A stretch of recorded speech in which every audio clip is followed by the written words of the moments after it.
여러분 안녕하십니까? 헬로티비 뉴스입니다. 서울 혁신파크 부지 개발 사업을 반대하는 시민들이 혁신파크 부지는 미래 세대를 위해 공공자산으로 유지해야 한다며 부지 민간 매각의 반대 입장을 나타냈습니다. 혁신파크 공공성을 지키는 시민 모임은 13일 서울 혁신파크 재구조와 관련 요구사항을 서울시에 전달했는데요. 이들은 혁신파크 부지 활용 방안이 결정되지 않은 상황에서 철거하는 것은 예산과 행정력의 낭비라고 지적하고 상상청 등 사용 가능한 공간을 서울 시민에게 개방하라고 요구했습니다. 또 서울 혁신파크 부지 활용 방안은 서울 시민이 함께 결정해야 한다며 이를 위해 가칭 지속 가능한 혁신파크 발전 협의회를 구성하자고 제안했습니다. 서울 혁신파크 공공성을 지키는 시민 모임은 지난달 30일부터 혁신파크 부지 상업개발 중단을 요구하며 혁신파크 정문 앞에서 천막 농성을 벌이고 있습니다. 지역 축제의 경쟁력을 높이기 위해선 축제의 정책성을 확립하는 게 중요하다는 주장이 제기됐습니다. 은평 지역 축제 활성화 방안을 모색하는 토론회가 12일 은평구의회 정책 세미나실에서 열렸습니다. 은평구의회 지역 축제 활성화 연구회 주최로 열린 토론회에는 지역 주민, 축제 전문가, 상인단체 등이 참석해 청소년 영화제, 연신내 썸머 스트릿 파티 등 지역 축제 사례를 공유하고 축제 활성화 방안을 논의했는데요. 이 자리에서 토론자들은 지역 대표 축제의 정체성이 모호해지고 있다고 지적했습니다. 그래서 이제 지역 축제라고 하면은 정말로 저희가 지역의 특성을 살리고 지역의 환경과 문화 콘텐츠를 차별성으로 지역의 또 외지인도 또 참여하게 하는 게 또 저는 이 지역의 축제가 성공적으로 이끌 수 있을 거라고 저는 생각을 합니다. 저희가 조금 정체성을 확실하게 확립을 해야 된다라고 생각이 들고요. 또 누리축제의 경우 주민 주도형 축제라는 의미가 퇴색되고 있다며 지역 주민이 만들고 즐기는 축제라는 가치를 중심에 두고 새로운 변화를 시도해야 한다고 지적했습니다. 현재 은평 누리축제의 컨셉은 무엇입니까? 이게 가장 큰 문제인 것 같습니다. 현재 은평 누리축제는 화려한 초대 가수들로 인해 많은 예산을 사용하면서 종축제와 별반 다르지 않는 프로그램들이 자꾸 대표 프로그램을 앞세워지지 않느냐.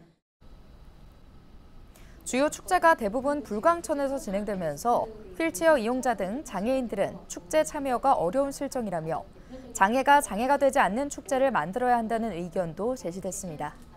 김윤희, 박세은 의원 등 구의원 8명이 참여하는 은평 지역 축제 활성화 연구회는 토론회에서 나온 의견을 종합해 지역 축제와 문화 관광 산업 활성화 방안을 마련할 계획입니다. 국회의원과 같이 선출직 공무원들은 선거가 끝나면 만나기가 쉽지 않습니다. 선거 때는 모든 민원을 들어줄 것 같지만 선거가 끝나면 나 몰라라 하는 경우가 많은데요. 더불어민주당 황희 국회의원이 주민들의 고충을 듣기 위해 민생 현장을 찾았습니다. 국회의원은 현장에 답이 있다는 말을 피부로 느끼고 주민들은 고충 해결의 실마리를 찾게 되는 자리가 되고 있습니다. 김호 기자입니다. 양천구 신정동의 한 카페. 점심시간이 한참 지났지만 실내는 사람들로 북적입니다. 335 짝을 지어온 사람들은 모두 손님이 아닌 황희 의원을 만나러 온 민원인들입니다. 지역 주민들의 고충을 직접 듣기 위해 황 의원이 마련한 현장 민원실을 찾은 겁니다. 황 의원을 보자 주민들은 그동안 가슴에 담고 있던 민원들을 하나둘 쏟아냅니다. 저희 그때 생긴다고 해가지고 그 우체통이 원래 있었거든요. 그 자리가 신정교육 자리라는 거예요. 그러니까 사람들이 우체통도 이제 철거가 됐거든요. 그래서 사람들이 와 이제 곧 생기나 보다. 또 신정교에서 양천구청역 안 가고 거치지 않고 신정교역에서 쓰고 바로 갈 수도 있고 이런 식으로 출퇴근 시간 이렇게 좀 건너서 이렇게 해도 저는 뭐 충분할 거라고 봐요. 그래서 그 전에는 저희가 이제 신정교 근처에서 신도림까지 버스 노선. 전통시장에서 떡집을 운영하는 심경숙 씨. 최근 경기 침체로 손님들의 발길이 뚝 끊기면서 장사를 그만둘지 고민이 많았지만 어디 하소연할 곳이 없었습니다. 그런데 황희 의원의 현장 민원 상담이 있다는 얘기를 듣고 한 걸음에 달려왔습니다. 요즘 장사가 너무 안 돼요. 너무 안 되고 요즘 하루에 돈 5만 원 팔기도 힘들고 그리고 너무 시장에 사람이 안 들어오는 것 같아요. 당장 뭐 시장의 시설이라든가 이런 게 조금 부족하고 그래서 사람들이 안 찾는 거라면 그것은 저희가 시장 상인들하고 같이 좀 회의를 하고 그래서. 현장 민원실을 찾은 지역 주민은 오늘 하루만 50여 명. 저마다의 사연은 다르지만 이곳을 찾은 마음만은 모두 같았습니다. 제가 이번에 어려운 일이 있었는데 어디다 하소연할 데가 없더라고요. 그러니까 가끔 한 번씩만 이렇게 해주면 우리 주민분들이 나와서 이렇게 만나서 소통하면 좀 빨리 해결되지 않을까 생각하고 있습니다. 민원실에는 지지자들도 함께했습니다. 지난 총선 때 황희 의원을 응원했다는 한 주민은 아이들과 함께 현장을 찾아 지역을 위해 열심히 일해달라며 응원의 목소리를 보냈습니다. 저희 아들이 황희 의원님 팬이라서 선거 유세 때부터 계속 쫓아다니고 사인도 받고 같이 사진도 찍고 그랬었거든요. 그러다가 또 아들이 오늘도 같이 오자고 해서 또 이 자리에 오게 되었습니다. 당선 이후 바쁜 일정을 보냈던 황희 의원은 지난달부터 민원인 만나기를 시작했습니다. 현장에 답이 있다는 생각으로 시민 정치를 실현하기 위해 민원 청취에 직접 나선 겁니다. 지역 주민들도 그렇고 국회의원들도 그렇고 이런 소통 관계가 촘촘하지 않으면 서로 방치하고 서로 안 해도 되는, 그러니까 어떻게 보면은 대의 정치가 자칫 잘못하면은 전혀 대의의 어떤 목적을 이루지 못하는 그런 구조로 발전할 수도 있겠다. 그래서 좀 지속화해야 되겠다라는 생각을 해서. 황희 의원은 앞으로 2주에 한 번씩 지역을 찾아 민원인을 만날 계획입니다. 당선되면 현장을 찾아 민생을 듣겠다던 지역 일꾼의 약속을 지키기 위한 걸음걸이가 시작됐습니다. 헬로티비 뉴스 김호입니다. 추석을 앞두고 더불어민주당 김우영 의원이 은평 지역 전통시장을 찾았습니다. 김 의원은 13일 은평 지역 시구 의원들과 함께 연서시장과 대조시장을 차례로 방문해 시장 상인 지역 주민들에게 명절 인사를 전했습니다. 김 의원은 전통시장의 활기를 불어넣기 위해 직접 장을 보면서 상인들의 고충을 들었습니다. 네, 추석맞이 장보기 행사 나왔습니다. 요즘 불경기에 장사도 안 되고 동네 경제도 어렵고 또 응급실 사정도 어렵고 어려운 상황 속에서 우리가 민족의 명절을 맞이했는데 그럼에도 불구하고 우리가 서로 안부를 확인하고 또 가족 친지 간에 앞으로 또 힘내고 잘 살아보자 하는 그런 마음을 잘 추석 때 모았으면 하는 바람입니다.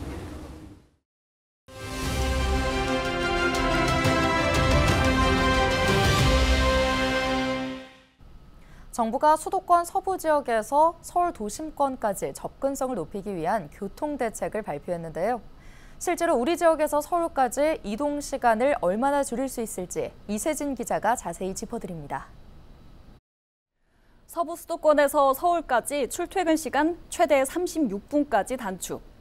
지금의 이동 시간을 절반 가까이 줄이겠다는 건데 어떻게 이게 가능할까요? 대도시권 광역교통위원회가 내놓은 계획을 보면 이렇습니다. 먼저 철도 노선입니다. 서울 방화역에서 검단 신도시, 김포 한강 신도시를 연결하는 5호선 연장 사업. 2031년 준공을 목표로 추진됩니다. 지금은 김포 한강 신도시에서 여의도까지 버스로 1시간 20분 정도지만 이 노선이 연장되면 1시간이 채 걸리지 않습니다. 이번에는 부천 대장지구에서 홍대 입구역을 잇는 대장 홍대선입니다. 2030년 말 개통을 위해 올해 착공 예정인데요. 이 사업이 마무리되면 부천에서 홍대까지 이동 시간은 50분에서 27분으로 짧아집니다. 인천 구간 노선도 살펴볼까요? 먼저 7호선 연장 사업입니다. 2027년 청라와 성남역 구간이 우선 개통되는데요. 청라에서 가산 디지털 단지역까지 소요 시간은 78분에서 42분으로 줄어듭니다. 인천 1호선 검단 연장 사업도 내년 6월 마무리되는데요. 노선이 완공되면 검단 신도시에서 계양역까지 이동 시간은 8분대로 줄일 수 있습니다. 소요 시간 단축뿐 아니라 대중교통 선택지도 늘어납니다. 검단, 청라, 김포처럼 서울 이동 수요가 많은 지역은 2개의 광역버스 노선이 더 들어서서요. 강남 권역과의 접근성을 높입니다. 환승역인 당산역과 상암 DMC역을 종점으로 하는 광역버스 노선 2개도 신설합니다. 지옥철로 불린 김포 골드라인의 수요를 분산시키려는 구상입니다. 교통 편의 측면에서도 도움이 될 걸로 예상됩니다. 정부는 이번 개선책에 7조가 넘는 예산을 투입하는데요. 불편한 교통망으로 고통을 겪었던 서부 수도권 주민을 위해 속도감 있는 추진을 약속했습니다. 헬로티비 뉴스 이세진입니다.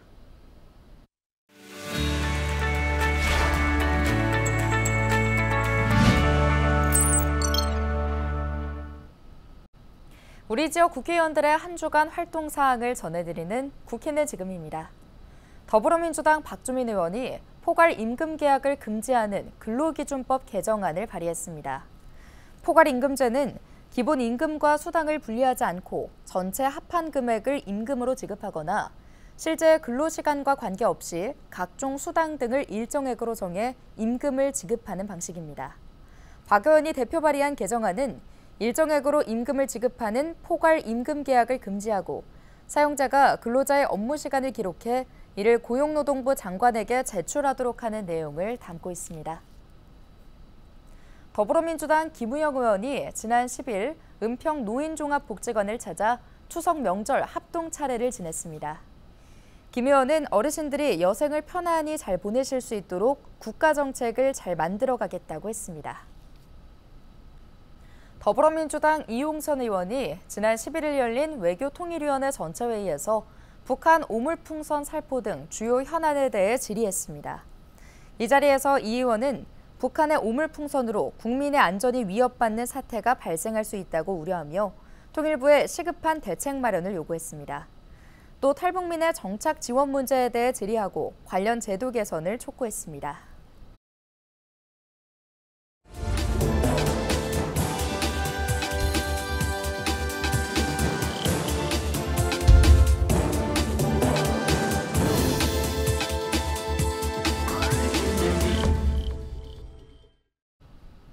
케이블 TV 공동기획 지역을 살려라 시간입니다. 농촌 지역 교통 환경이 열악한 것은 어제 오늘의 일이 아닙니다. 면적이 넓고 농촌의 인구가 산발적으로 분포되어 있는 파주시도 고민하고 있던 부분인데요. 6년 전부터 운영한 천원 택시가 인기를 끌면서 해법을 제시해주고 있습니다. 딜라이브 전병천 기자입니다. 파주의 한 농촌 지역에 사는 권영열 씨가 어디에 전화를 겁니다. 라카리 경로당인데요. 문산역이요. 전화를 건 지 5분도 채 안 돼 택시가 들어옵니다. 대중교통이 불편한 지역 주민들을 위해 운영하는 천원 택시입니다. 버스를 기다리다 보면 버스가 너무 시간이 맞지 않고 오래 걸립니다. 그래서 또 저렴한 가격에 이 1,000원짜리 택시가 또 생김으로 해서 참 편리하게 이용을 많이 하고. 파주에서 천원 택시가 도입된 건 지난 2019년 4월. 농촌이나 오지마을 등 대중교통 취약지역 12곳을 대상으로 운행을 시작해 지난 7월까지 63곳으로 확대될 정도로 인기가 높습니다. 최초 했을 때 이제 일일 평균 이용 인원수가 34명인데 지금 현재 평균으로 했을 때는 380명, 뭐 이제 1200%까지 이제 증가를 한 그런 부분이고요. 앞으로 파주시에서도 이런 그 주민들의 수요에 맞춰가지고 더욱더 확대해가지고. 오전 9시부터 오후 5시까지 하루 2차례 이용이 가능하고 해당 지역 주민은 1,000원만 내면 나머지는 지자체가 부담합니다. 택시업계도 승객 이용이 적은 시간대에 운행돼 반기는 분위기입니다. 저희가 이제 출근 시간이 지나면 손님이 이제 약간 저조합니다. 그 이후에 이제 약간 이제 이런 동떨어진 마을 같은 경우는 이제 어르신들이 시내 나가기 불편하시잖아요. 그때 이용을 많이 해주시기 때문에 저희한테 이제 매출에 큰 도움이 되고 있습니다. 교통 소외 지역 시민들이 발휘되고 있는 천원 택시. 파주시는 용역을 통해 교통 사각지대 마을 발굴을 더욱 확대한다는 계획입니다. 딜라이브 뉴스 전병천입니다. 오늘 준비한 소식은 여기까지입니다. 함께해 주신 여러분 고맙습니다.